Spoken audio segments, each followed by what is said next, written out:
এখন আমরা রয়েছি আহমেদাবাদের একটি পুরনো ঐতিহাসিক স্থান তিন দরওয়াজা। এই তিন দরওয়াজি একটি আহমেদাবাদের ঐতিহাসিক একটি গেট, যেটা ভদ্র নামক একটি দুর্গ ছিল, যার দুর্গের এটা পূব দিকের এটা প্রস্থান গেট। জায়গাটি অত্যন্ত জমজমাট। আর আমরা যেহেতু এই গেটের কাছাকাছি একটি স্থানে এসে উঠেছি, তাই আহমেদাবাদ ট্যুর আমরা এখান থেকে শুরু করলাম। এর পাশাপাশি রয়েছে আহমেদাবাদের আরেকটি জায়গা মানিকচক। সেই মানিকচক দিয়ে আজকে আমরা ঘুরে যাব। এটা অন্যান্য শহরের মতোই একটি জমজমাট জায়গা, তবে এর বিশেষত্ব হলো এই মানিকচকে আপনার সোনার উপর প্রচুর দোকান রয়েছে, যেটা দিনের বেলায় প্রচণ্ড ভিড় থাকে, আর রাতের বেলায় এই জায়গাটি একটি স্ট্রিট ফুডের একটা জমজমাট জায়গা হিসেবে এটা তৈরি হয়ে যায়। সব জায়গা সবই হচ্ছে পুরনো আহমেদাবাদের মধ্যে পড়ে। আর এই যে তিন দরওয়াজা, এই তিন দরওয়াজাও কিন্তু আহমেদাবাদের মিউনিসিপ্যাল কর্পোরেশনের লোগোতে আপনি দেখতে পাবেন। এরপর আমরা এখান থেকে যাব আমরা আজকে গান্ধী আশ্রম, যেটা বিখ্যাত সাবরমতী নদীর তীরে। চলে এলাম একটি অটো ধরে সাবরমতী আশ্রমের তীরে গান্ধী আশ্রমে। দর্শক সাধারণের কাছে আমার একটি বিনীত অনুরোধ রয়েছে, আমি এই ক্ষুদ্র চ্যানেলটিকে চালাই, এখানে আমি যে সমস্ত জায়গায় ঘুরে ফিরে বেড়াই সেগুলোই এখানে উপস্থাপন করি। তো আমার বিনীত অনুরোধ, আপনারা আমার এই চ্যানেলটিকে সাবস্ক্রাইব করে উৎসাহিত করবেন। আর আপনারা নিশ্চয়ই জানেন যে চ্যানেলগুলোতে সাবস্ক্রাইব করতে কোনো পয়সা লাগে না, জাস্ট আপনাদের সাবস্ক্রাইব বাটনটাতে শুধু ক্লিক করবেন। তাতে করে আমার যত রকম ভিডিও আমি এখানে আপলোড করব সবগুলোর আপনারা দেখবেন, এবং আপনারা অবশ্যই সেখানে কমেন্ট করে আমাকে উৎসাহিত করবেন। আমাকে আরও কি করতে হবে সেটা আপনারা নিশ্চয়ই বলবেন। এই নদীটির নাম হলো সাবরমতী নদী, আর এই নদীর ধারেই হচ্ছে আমাদের গান্ধী আশ্রম বা সাবরমতী আশ্রম। আর এই যে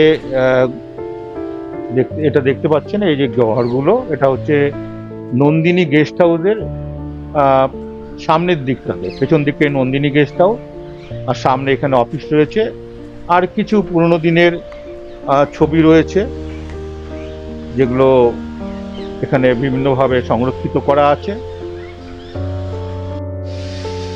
এই সাবরমতী আশ্রম বা গান্ধী আশ্রম ভারতের স্বাধীনতা সংগ্রামের একটি গুরুত্বপূর্ণ ঐতিহাসিক স্থান। 1917 সালে মহাত্মা গান্ধী প্রথমে গুজরাটের আহমেদাবাদের সাবরমতী নদীর তীরে এটি প্রতিষ্ঠা করেন। এটি ছিল সত্যাগ্রহের কেন্দ্র এবং গান্ধীজির আত্মনির্ভরতা ও শক্ত অহিংসার আদর্শ প্রচারের প্রধান আস্তানা। আর বিখ্যাত ডান্ডি মার্চ এখান থেকেই শুরু হয়েছিল।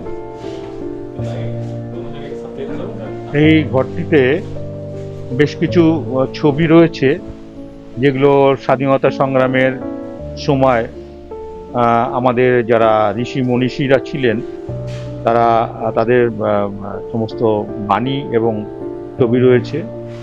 সেখানে আমরা নেতাজি সুভাষচন্দ্র বোসেরও ছবি এখানে রয়েছে, এবং তার সম্বন্ধে গান্ধীজি কি বলেছিলেন এবং গান্ধীজিকে নেতাজি সুভাষচন্দ্র বসু কি বলেছিলেন সেটা এখানে বলা আছে।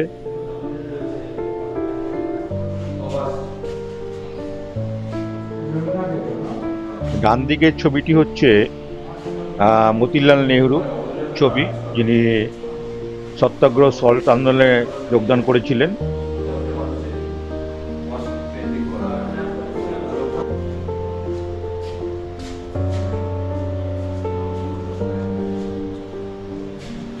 এখানে রবীন্দ্রনাথ ঠাকুরের সাথে গান্ধীজির কিছু ছবি রয়েছে।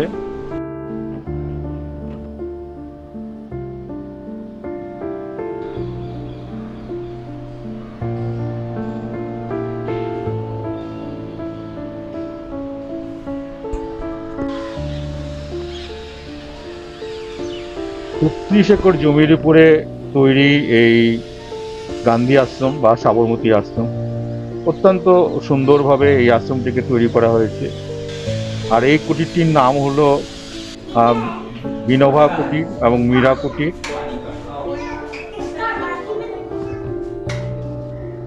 আমরা এবার চলে এলাম গান্ধী সংগ্রহালয়ে।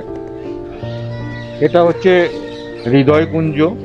এখানে 1918 থেকে 1930 সাল পর্যন্ত গান্ধীজি এবং ওনার স্ত্রী কস্তুরবা বাস করেছিলেন এবং বিভিন্ন জাতীয় কার্যধারা উনি এখানে সম্পাদন করেন, যার মধ্যে বিখ্যাত দান্ডি মার্চ এখানে থাকাকালীন তিনি শুরু করেন।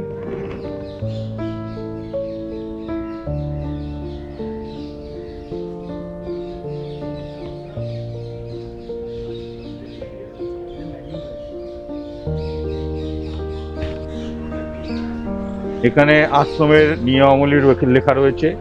যারা এখানে থাকতেন তাদেরকে কঠোরভাবে এই নিয়মাবলী পালন করতে হতো এবং সম্পূর্ণ নিয়মাবলীগুলো সুন্দরভাবে হাতে লেখা রয়েছে।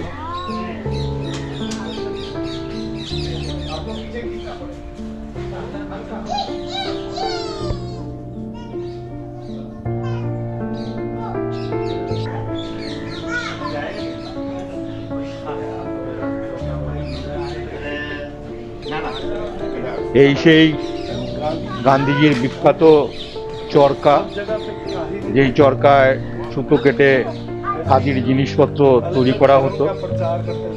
এখানে এরকম একটা চরকা বাইরে রয়েছে, যেখানে দর্শকগণ এসে এটাকে দেখেন।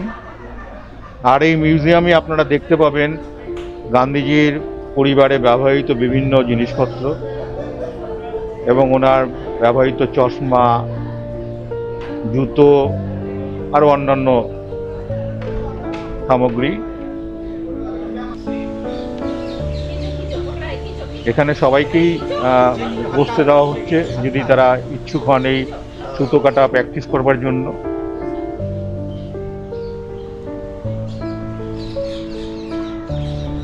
फोटो मेरा नहीं खींचा था। अभी तो मैं चरखा रखने वाली हूँ। आप चरखे को जानने के लिए नहीं आए, फोटो खींचने के लिए आए। चरखे को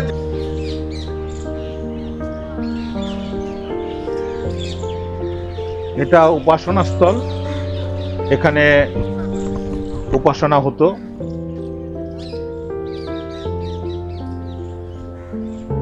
আশ্রমিকরা এখানে উপাসনা করতেন।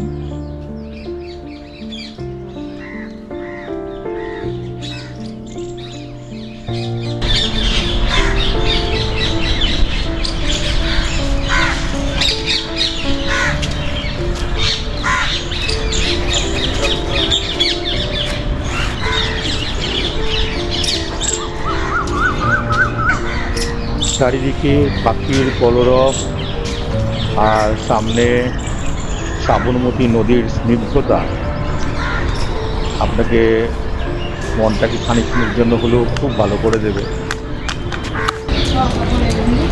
এরপর আমরা চলে এলাম মগন নিবাসে।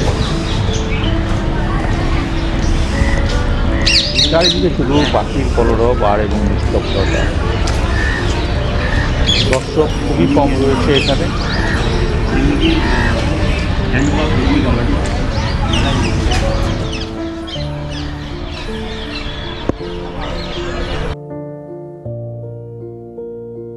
এবার আমরা চলে এলাম গান্ধীজির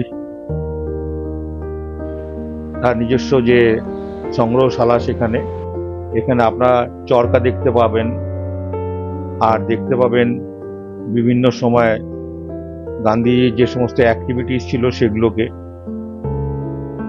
গান্ধীজি যা যা করতে চেয়েছিলেন সেগুলো নিয়ে বেশ কিছু এখানে পোস্টার রয়েছে, কিছু তৈলচিত্র রয়েছে যা অত্যন্ত প্রাণবন্ত।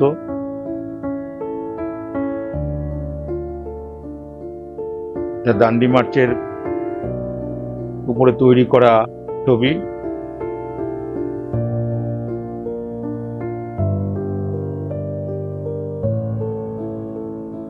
এটা কস্তুরী দেবীর ওনার ছবি।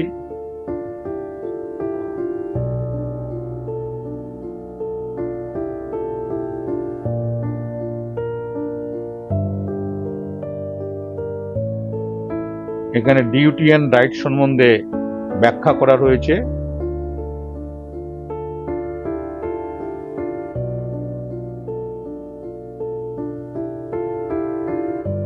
এটা ডেমোক্রেসি সম্পর্কে লেখা রয়েছে।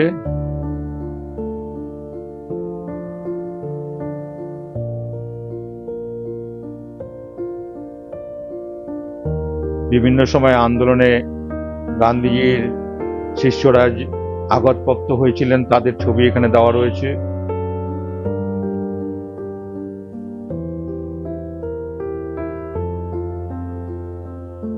তৎকালীন আমলের আমাদের দেশের সমস্ত রাষ্ট্রনায়করা তাদেরকে সহকারে গান্ধীজির এই ছবি।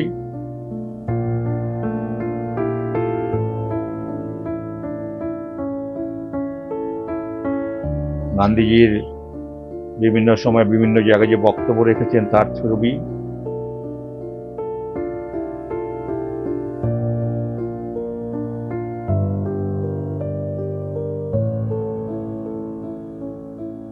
সত্যাগ্রহ আন্দোলনের ছবি।